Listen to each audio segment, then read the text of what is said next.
안녕하세요. 10월 30일 목요일 짱목과 말씀 수다의 시간입니다.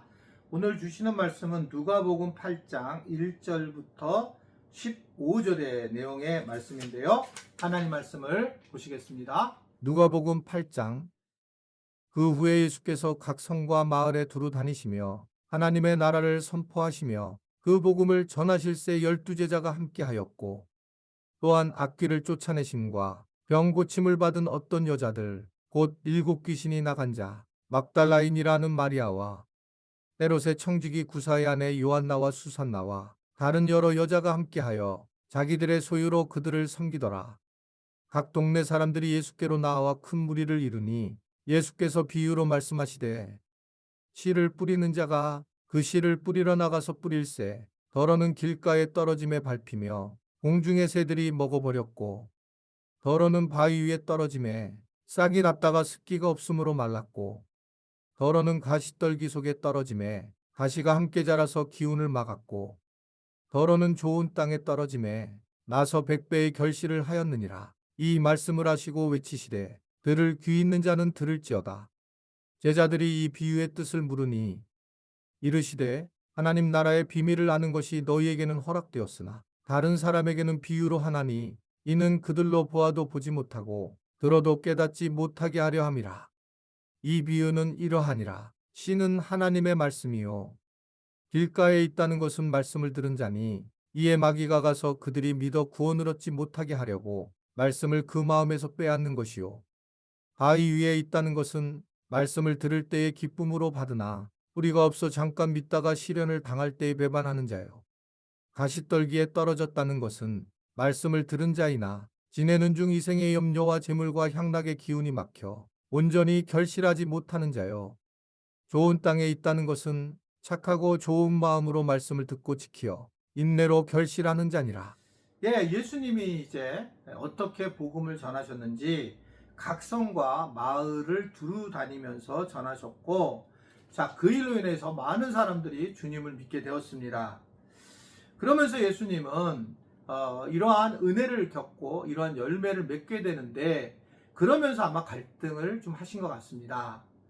저도 이제 느끼는 부분이긴 한데, 예수님이 뭘 얘기하냐면 그 유명한 씨 뿌리는 비유를 이야기를 합니다. 즉 길가에 바위 위에 가시에 떨기 속에 이런 좋은 밭에 그 떨어지는 씨들은 이제 열매를 맺는 분이 있지만 맺지 못하는 분이 있다라고 하는 것을 얘기하는 겁니다. 우리가 똑같이 말씀을 듣는데 어떤 사람은 말씀을 들으면서 받아먹는 분이 있고, 어떤 분은 말씀을 밀어내는 사람이 있고, 어떤 사람은 말씀을 듣지 않는 사람이 있어요. 저는 이제 목회자로 설교자로서 제가 너무 많이 느끼는 겁니다. 너무 많이. 그러니까 진짜 말씀을 듣지 않아요. 뒤에 앉아가지고 말씀을 듣지 않고 빈둥빈둥대는 그런 안수 집사님 같은 분들도 계세요.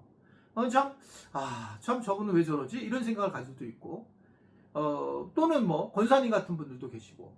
그러니까 모르겠어요. 안수 집사님 같은 분, 권사님 같은 분, 그런 분들인데, 제가 볼 때도 저렇게 해가지고 말씀의 변화가 될까 할 때 안 돼요. 그러면서 이제 와서 듣고 있는 거예요. 근데 보면 변화가 없어요. 얼굴을 보면 알죠.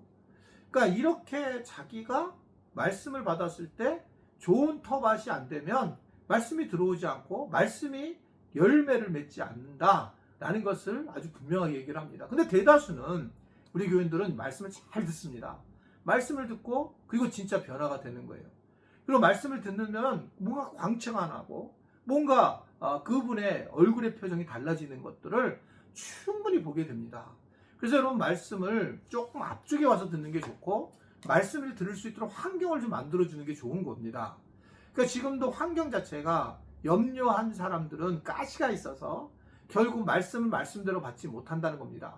저는 급한 사람들, 이분들은 말씀을 받지 못한다고 생각해요. 그러니까 막 허겁지겁 들어와가지고 앉아가지고 막 정신없이 완 사람들은 말씀을 받을 수 있을까요, 그 사람들이?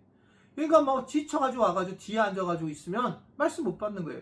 그러니까 뒤에 앉은 분들은 일단 앞으로 나오셔야 돼요. 이거는요, 계속적으로 그거는 본인이 자꾸 자기 안에서 숨어버리는 돌짝밭으로 가는 그런 겁니다. 그러니까 내가 가능한 앞쪽에 앉아서 예배 안에 참여하면서 내 마음을 좋은 밭으로 만드는 게 중요한 겁니다.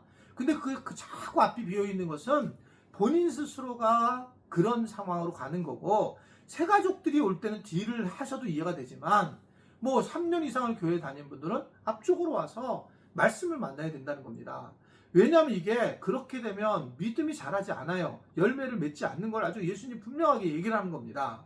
그러니까 저는 시간을 좀 지켜야 되고, 앞에 와서 말씀을 들어야 되고, 그리고 기도로 준비를 해야 돼요. 나를 위해서 주시는 말씀인 거를 알고, 그리고 말씀에 귀를 기울이면서, 그리고 말씀에 대해서 기록도 하고, 또 말씀에 대해서 내가 다시 한번 되새김도 하고, 이런 것이 굉장히 중요하다는 거죠.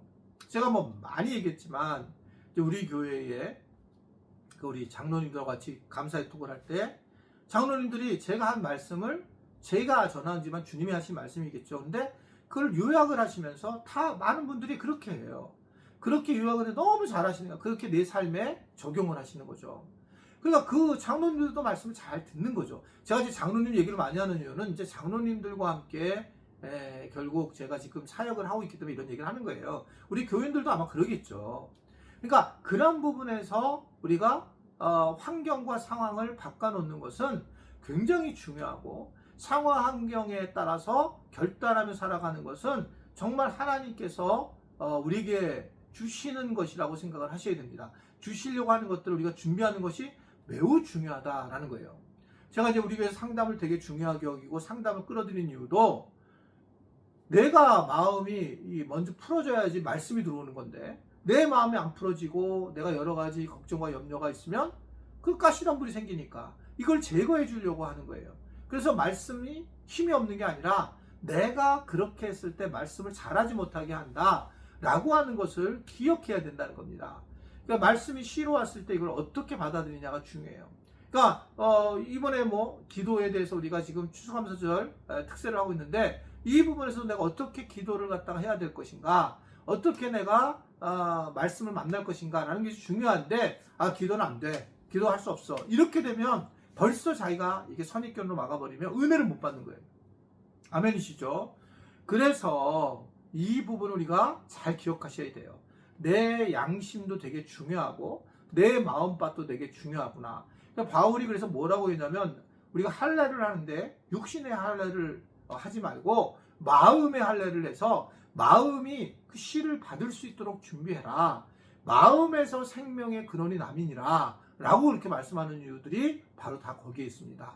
아무쪼록 우리 지체들이 좀 더 좋은 터에서 예수님의 그 말씀을 만나서 그 말씀이 우리의 영혼을 잘 복되게 하는 그런 은혜를 누리시기를 주님의 이름으로 부탁을 드립니다. 기도하겠습니다.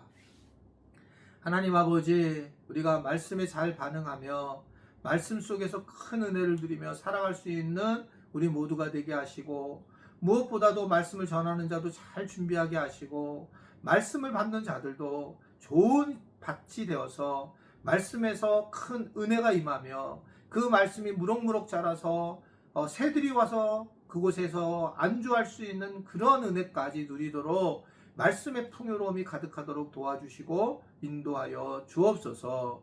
예수님의 이름으로 기도드리옵나이다. 아멘.